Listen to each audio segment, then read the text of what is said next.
Hello friends, आज के इस सेशन में आपका स्वागत है। इस सेशन में हम डिस्कस करने वाले हैं क्यूब रूट। क्यूब रूट क्या होता है, इसे क्यों फाइंड आउट किया जाता है, इसको फाइंड आउट करने के क्या क्या तरीके हैं, क्या शॉर्टकट्स हैं, क्या ट्रिक्स हैं जिसकी हेल्प से हम cube root easily find out कर सकते हैं। इन्हीं चीज़ों को डिस्कस करते हुए बढ़ते हैं अपनी वीडियो की तरफ। क्यूब रूट क्या होता है? क्यूब रूट वो वैल्यू होती है जिसे अगर 3 टाइम्स मल्टीप्लाई किया जाए तो हमारे पास सेम नंबर आता है। जैसे कि मैंने 64 का क्यूब रूट फाइंड आउट करना है। ये क्यूब रूट को रिप्रेजेंट करने का तरीका है। 64 का जो क्यूब रूट होगा वो होगा 4। यानी कि अगर मैं 4 को 3 बार मल्टीप्लाई करूं तो मेरा जो रिज़ल्ट आता है वो 64 आता है, यानी कि सेम नंबर आएगा। दूसरा मैं एग्जाम्पल लेती हूँ। मैंने 125 का क्यूब रूट फाइंड आउट करना है। 125 का मैंने ब्रेकअप किया, यानी कि 5 इंटू 5 25 इंटू 5 125। अब ये तीनों नंबर्स हमारे एक ग्रुप में हैं। 3 नंबर में से एक नंबर को हमने लेना है, यानी कि क्यूब रूट होगा हमारा 5। दूसरा तरीका ये है, इसको रिप्रेजेंट हम ऐसे भी कर सकते हैं, 5 raise to power 5 raise to power 3, फिर 1 रेज टू पावर 1/3। 3 से 3 कैंसिल हो गया, हमारे पास आया 5। इस तरीके से हम क्यूब रूट को फाइंड आउट कर सकते हैं। क्यूब रूट क्यों फाइंड आउट किया जाता है? कई बार हमारी कैलकुलेशन कॉम्प्लेक्स होती है, हमारे पास कॉम्प्लेक्स नंबर्स होते हैं जिसकी कैलकुलेशन करना हमारे लिए डिफ़िकल्ट होता है, हमें कैलकुलेटर की भी ज़रूरत पड़ती है।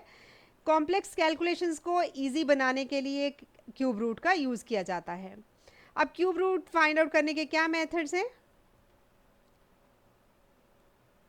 मेरा फर्स्ट एग्जाम्पल है, find the cube root of 1728। 1728 का मैंने क्यूब रूट फाइंड आउट करना है। इसका क्यूब रूट फाइंड आउट करने के लिए मैं मेथड का यूज़ करूँगी, प्राइम फैक्टराइजेशन मेथड का। यानी कि प्राइम फैक्टराइजेशन की हेल्प से आप क्यूब रूट को फाइंड आउट कर सकते हैं। इसमें 1728 के फैक्टर्स करूँगी। अब ये इवन नंबर है, 2 पे जाएगा। 2 8 the 16, 2 6 the 12, 2 4 the 8, 2 4 the 8, 2 3 the 6, 2 2 the 4। फिर से ये 2 पे जाएगा, 2 2 द 4, 2 1 द 2, 2 6 द 12। फिर ये 2 पे गया, 2 10 द 20, 2 8 द 16। फिर से ये 2 पे गया, 2 5 the 10, 2 4 the 8, 2 27 54, 3 9 the 27, 3 3 the 9, again 3 पे। यानी कि जो इसके फैक्टर्स आए हैं 1728 के जो फैक्टर्स होंगे वो होंगे 2 मल्टीप्लाई बाय 2 मल्टीप्लाई बाय 2, यानी कि फिर से 3 बार multiply 2 2 2, 3 multiply by 3 multiply by 3। अब इनको 3 3 नंबर्स को मैंने ग्रुपिंग करनी है, यानी कि 3 3 नंबर्स जो एक जैसे हैं यानी कि सेम है, उनकी मैंने ग्रुपिंग कर दी। 1728 का मैंने क्यूब रूट फाइंड आउट करना है, यानी कि 1728 का जो क्यूब रूट होगा वो हम कैसे फाइंड आउट करेंगे? जो भी 3 3 नंबर्स होंगे उसमें से एक एक नंबर को कंसिडर करना है। इन 3 2 में से एक 2 ले लिया, इन 3 2 में से एक 2 ले लिया। ये 3 टाइम्स 3 हैं तो इनमें से एक 3 ले लिया। फिर मल्टीप्लाई किया, 2 टू द 4, 3 द 12। इसका जो क्यूब रूट आएगा 1728 का वो होगा 12। Cube root of 178 is 12, so 12 is my answer. अब इसी क्वेश्चन को मैं एक ट्रिक के ज़रिए यूज़ करूँगी। अगर कोई भी कॉम्पिटिटिव एग्ज़ाम होता है, आप उस ट्रिक का यूज़ करके अपने टाइम को सेव कर सकते हैं।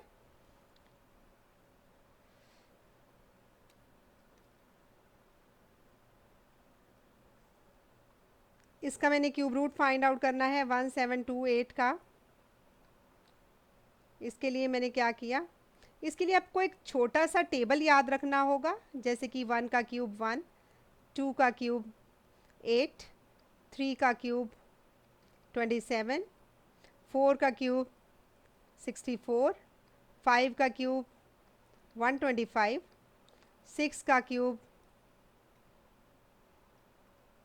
216, 7 का क्यूब 343, 8 का क्यूब 512, 9 का क्यूब 729, 10 का क्यूब 1000। अब मैंने क्या करना है, 1728 इसका मैंने क्यूब रूट लेना है। 1728 में मैंने इस नंबर में मैंने देखना है 8 कहाँ पर आता है। यानी कि जब भी मैं यहाँ पर चेक करती हूँ तो मैंने ऑब्ज़र्व किया जो हमारा 8 है वो 2 का क्यूब करने पर आता है। यानी कि मैंने ये नंबर लिख लिया, यहाँ पर मैंने एक नंबर लिख लिया, वो है 2। यानी कि 2 का क्यूब हमारा 8 आता है। मैंने चेक करना है कि हमारा 8 कहाँ पर आता है। जब भी आपके पास कोई नंबर है आपने इसकी ग्रुपिंग करनी है, यानी कि 3-3 नंबर्स को पीछे से आपने इकट्ठा कर देना है। अब मेरे पास एक नंबर बचा है सिस्टम में, यानी कि 1 है मेरे पास, ये हमारा ऑब्जर्व नंबर है। अब मैंने क्या देखना है कि हमारे पास जो 1 है वो कहाँ पर आता है। यानी कि 1 का क्यूब करने पर मेरे पास 1 आता है। अब यहाँ पर मेरे पास एक ही नंबर है और एक ही ऐसी जगह है जहाँ पर 1 आता है। मैंने क्या करना है, इस 2 के साथ 1 को लिख दिया। यानी कि जो मेरा क्यूब रूट होगा वो होगा 12। 1728 का जो क्यूब रूट होगा वो होगा 12। इस ट्रिक का यूज़ करके आप इजीली अपनी कैलकुलेशन कर सकते हैं। Next example is find the cube root of 614125। मैंने इसका क्यूब रूट फाइंड आउट करना है, इसके लिए भी मैं ट्रिक का यूज़ करूँगी। मेरा नंबर है 614125। अब मैंने इसकी ग्रुपिंग कर ली, यानी कि 3-3 नंबर्स को मैंने इकट्ठा कर लिया। 125 फिर 614, पीछे से आपने 3-3 नंबर्स की ग्रुपिंग करनी है। अब आपने चेक करना है कि जब हमने क्यूब किया है तो 5 कहाँ आता है।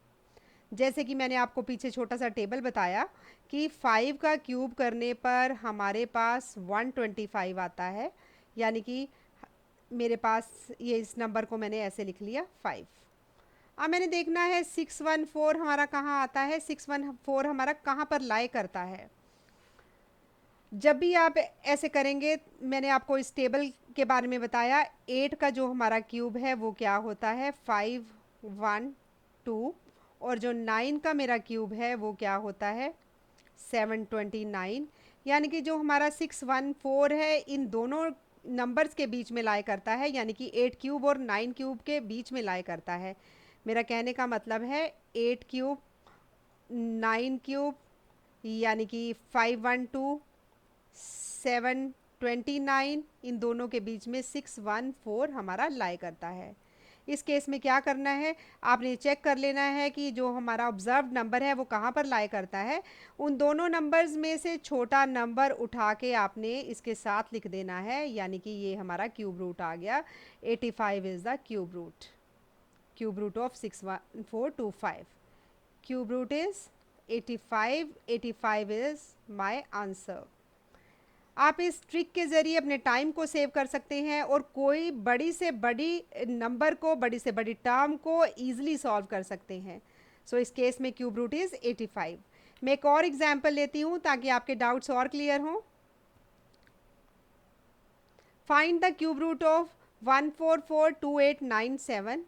अब मेरे पास एक ये बड़ा नंबर है, मैं इसका क्यूब रूट कैसे करूँगी। 1442897, मैंने ग्रुपिंग कर ली नंबर्स की, 3-3 नंबर्स की मैंने ग्रुपिंग कर ली है। 3 नंबर्स हैं और बाकी मेरे पास सिस्टम में 1442 ये बचा है। यानी कि पीछे से 3 नंबर मैंने छोड़ दिए और मेरे पास सिस्टम में 1442 बचा है। अब जैसे कि मैंने बताया कि जो मैंने लास्ट नंबर देखना है वो उस टेबल में कहाँ पर लाई करता है। अब जो 7 है वो कहाँ पर लाई करता है, यानी कि अगर आप 3 का क्यूब करते हो, ये मेरा आता है 27, तो 7 हमारा इसमें लाई करता है। यानी कि 3 क्यूब करेंगे 27 आएगा, और 7 हमने इसका पीछे वाला नंबर चेक करना है तो यहाँ पर ये हमारा 3 एग्जिस्ट करता है। मैंने क्या किया, अब मैंने 7 के साथ इस नंबर को लिख लिया, यानी कि 3 का क्यूब करने पर लास्ट में 7 आता है। अब मैंने क्या किया, ये मेरे पास ऑब्जर्व नंबर, ये 4 नंबर बचे हैं 1 4 4 2। अब मैंने देखना है कि 1 4 4 2 किन के क्यूब के बीच में लाई करता है। अब मैंने क्या किया, जो 11 का क्यूब है वो होता है 1 3 3 1, और जो 12 का क्यूब है 1 7 2 8। इसको मैंने सॉल्व करके भी बताया मैंने अपने प्रीवियस एग्जाम्पल में। 12 का क्यूब इज़ 1 7 2 8, यानी कि जो 1 4 4 2 है 11 क्यूब और 12 क्यूब के बीच में लाई करता है। मेरा कहने का मतलब है 11 का क्यूब, 12 का क्यूब, यानी कि 13 31, और ये 1 7 2 8, इनके बीच में हमारा नंबर लाई करता है 1 4 4 2। अब जैसा कि मैंने बताया, ट्रिक के अकॉर्डिंगली इन दोनों में से जो छोटा नंबर है वो आपने उठाना है, यानी कि इस केस में आपने 11 को उठाया और 11 चुपचाप आपने 3 के लेफ्ट हैंड साइड पे लिख दिया। ये हमारा क्यूब रूट है। This is cube root of 1 4 4 2 8 9 7। Cube root is 1 1 3। आप किसी बड़े से बड़े नंबर को ईजिली सॉल्व कर सकते हैं इस ट्रिक के ज़रिए, जिससे आपका टाइम सेव होगा और आप इजीली क्यूब रूट को फाइंड आउट कर सकते हैं। आई होप आपको आज का ये सेशन अच्छा लगा होगा और आपके सारे डाउट्स क्लियर हो गए होंगे।